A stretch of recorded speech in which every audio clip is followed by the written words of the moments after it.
Hello doctors, I am doctor Sudarshan Sharma और उम्मीद करता हूं कि आप सब लोगों की प्रिपरेशन अच्छे से चल रही होगी क्योंकि अब एक मंथ रह चुका है एग्ज़ाम के लिए। आज हम इस चीज़ पे वीडियो बनाएंगे कि इस जून के मंथ के अंदर क्या क्या प्रॉब्लम्स रहती है जिनको फेस करना पड़ता है स्टूडेंट्स को। जैसे स्ट्रेस हो गया या किसी का सेचुरेशन लेवल आ गया है कि यार 2-3 अटेम्प्ट हो चुके हैं, अभी तक तैयारी कर रहे हैं, कुछ पता नहीं है क्या होगा क्या नहीं होगा और बोर हो चुके हैं। हम तो पढ़ते पढ़ते कोई थोड़ा सा शॉर्टकट कोई बता दे तो अच्छा रह जाएगा। तो इन सब पॉइंट्स पे अपन बात करेंगे और बात करके फिर इन प्रॉब्लम्स के सॉल्यूशन को फाइंड आउट करेंगे कि हमारे पास में क्या क्या सॉल्यूशन हो सकता है, क्या क्या नहीं हो सकते हैं। तो वीडियो को हम 4 से 5 पॉइंट्स में डिवाइड करेंगे। डिवाइड क्या है, वो सबसे पहले डिवाइड क्या है कि रैपिड रिवीजन, उसके बाद में होता है सॉलिड रिवीजन, फिर आता है सैचुरेटेड ब्रेन और फिर आता है न्यू एग्जाम पैटर्न। और फिफ्थ पॉइंट जो वीडियो के एंड में आपको पता चलेगा जो सबसे इंपॉर्टेंट है। तो सबसे पहले अपन बात करते हैं फर्स्ट पॉइंट पे, वो होता है रैपिड रिवीजन का। देखो हमारे पास में ऑलमोस्ट एक मंथ रह चुका है और एक मंथ की प्लानिंग आपके पास में होगी, ऐसी मैं उम्मीद करता हूँ। अगर आपके पास में नहीं है तो आप कमेंट सेक्शन में कमेंट कर सकते हो, बता सकते हो। मैं उसके ऊपर कुछ सोचूंगा, कुछ बनाने की कोशिश करूंगा जैसी आपकी प्रेजेंट टाइम में सिचुएशन होगी उसके अकॉर्डिंग। सो रैपिड रिवीजन में क्या करना है, रैपिड रिवीजन में ये करना है कि आपको अब से जो सब्जेक्ट पढ़नी है till the end of your exam वो रैपिडली पढ़नी है। क्योंकि ऐसा नहीं है कि आपने पहले किसी मेडिसिन को पढ़ने में आपने 15 दिन लगाए हो, अब दोबारा आप जो सब्जेक्ट पढ़ रहे हो उसमें फिर से आप 15 दिन लगा रहे हो, ऐसा नहीं। अब जो आप रिवीजन करोगे उसके अंदर आपको उस 15 दिन से भी कम टाइम लगेगा, ऑलमोस्ट 7 दिन या फिर 8 दिन। जो भी मेडिसिन के हैं, ये मैक्सिमम टाइम बता रहा हूँ मैं आपको तो इससे कम टाइम के अंदर कंप्लीट करना है। तो आपको कम से कम जो रिवीजन करना है ना फास्टली करना है। जितना पहले टाइम लगा था उससे कम लगना चाहिए। और अगर आप 15 दिन के बाद में रिवीजन फिर से करते हो तो उसके अंदर टाइम और कम लगना चाहिए और ड्यूरेशन उसकी कम होनी चाहिए। इस तरीके से आपका सही टाइम पे सही रिवीजन होगा।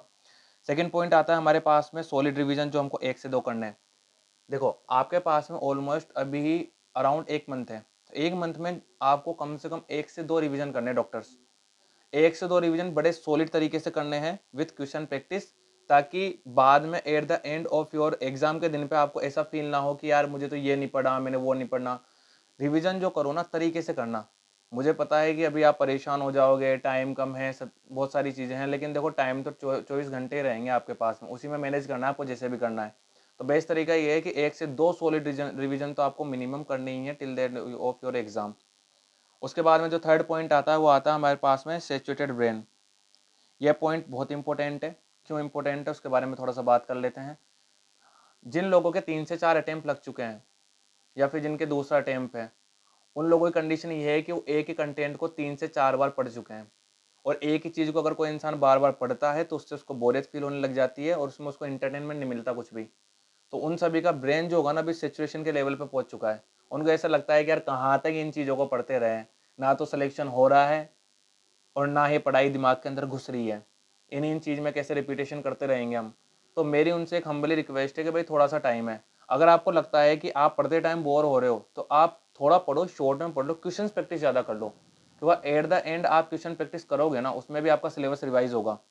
तो ये सैचुरेटेड ब्रेन वाली सिचुएशन में नहीं पहुंचना है। और मोस्टली भाई उन लोगों के लिए बोल रहा हूँ जो फर्स्ट अटेम्प्ट दे रहे हैं, ठीक है। आप लोग तो हल्के में लेना ही मत। अरे क्या बोर हो गया, बोर होने वाली कोई चीज़ नहीं है। डीमोटिवेशन फील हो तो जिनके 3 से 4 अटेम्प्ट लगे हो उनसे जाके पूछ लेना कि क्या होता है। क्योंकि जब एग्जाम का डे आता है ना या लास्ट मंथ चल रहा होता है तब अधिकतर स्टूडेंट यही गलती करते हैं कि एंड में रिवीजन नहीं करते।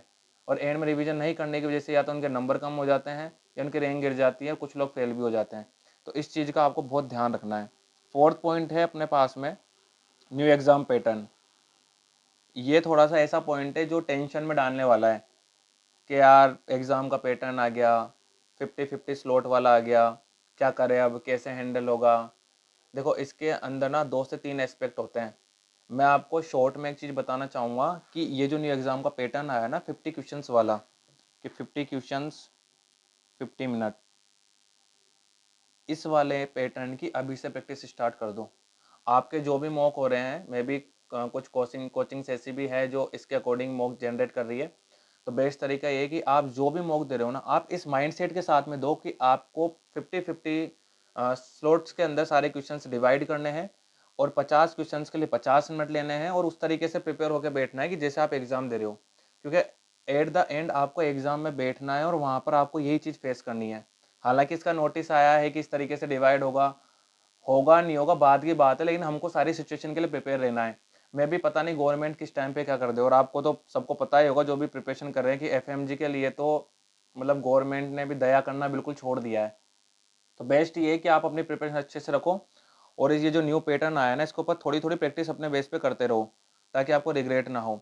अगर इस न्यू एग्ज़ाम पैटर्न को कैसे डील करना है, कैसे नहीं करना है, इसमें हम क्या क्या वेरिएशंस हो सकते हैं, क्या पॉजिटिव एस्पेक्ट्स हो सकते हैं, क्या नेगेटिव हो सकते हैं, इन सब चीज़ों के बारे में अगर आपको और इन्फॉर्मेशन चाहिए तो आप कमेंट सेक्शन में कमेंट कर देना। मैं इसके ऊपर एक पर्टिकुलर वीडियो बनाऊंगा उसके ऊपर कि हमको जो न्यू एग्ज़ाम का पैटर्न है उसको कैसे सॉल्व करना है और कैसे उस सिचुएशन से डील करनी है, जो एनजाइटी हमें होने वाली है एग्ज़ाम के डे पे उसे कैसे फेस करेंगे। तो उस पर एक मैं पर्टिकुलर वीडियो आपके लिए बना लूँगा।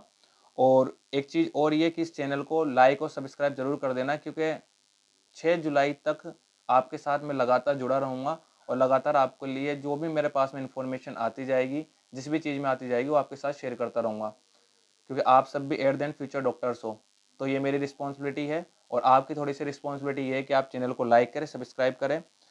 कुछ लोग जिनको अगर डिमोटिवेटेड फील हो रहा है या फिर उनको कोई इन्फॉर्मेशन नहीं है, पीडीएफ वगैरह चाहिए किसी चीज़ की, तो ये मेरा टेलीग्राम का ग्रुप है डॉक्टर सुदर्शन शर्मा नाम से, आप इसमें ज्वाइन हो सकते हो। और ये मेरा इंस्टाग्राम का चैनल है, यहाँ आप मुझे डीएम कर सकते हो कि आपको कौन सी कोई प्रॉब्लम है, किसी को कोई हेल्प चाहिए, जितना मुझसे होगा उतना मैं करूँगा। Now come to the point, fifth point आता है हमारे पास में समर इशू। गर्मी इतनी पड़ रही है राजस्थान के अंदर तो भयंकर है, जो दिल्ली में प्रिपरेशन कर रहे हैं उनकी तो हालत ही ख़राब हो रही होगी। तो अभी समर समर टाइम पे चल रहा है, तो इस टाइम पे क्या है, एक तो स्ट्रेस वगैरह ज़्यादा होता है, एंजाइटी होती है, खाना वगैरह ढंग का मिलता नहीं है क्योंकि एग्ज़ाम का प्रेशर है, तो स्ट्रेस तो रहेगा ही, खाना भी ढंग का नहीं मिलता है, मेस वगैरह का खाते हो। तो इन सब की वजह से जो होता है ना, आईबीएस होने के ज़्यादा चांस रहते हैं, इन्फ्लामेटरी बोवल सिंड्रोम होने की, तो उसकी वजह से क्या डायरिया वगैरह, वॉमिटिंग वगैरह ये सब चीज़ें चलती रहती है।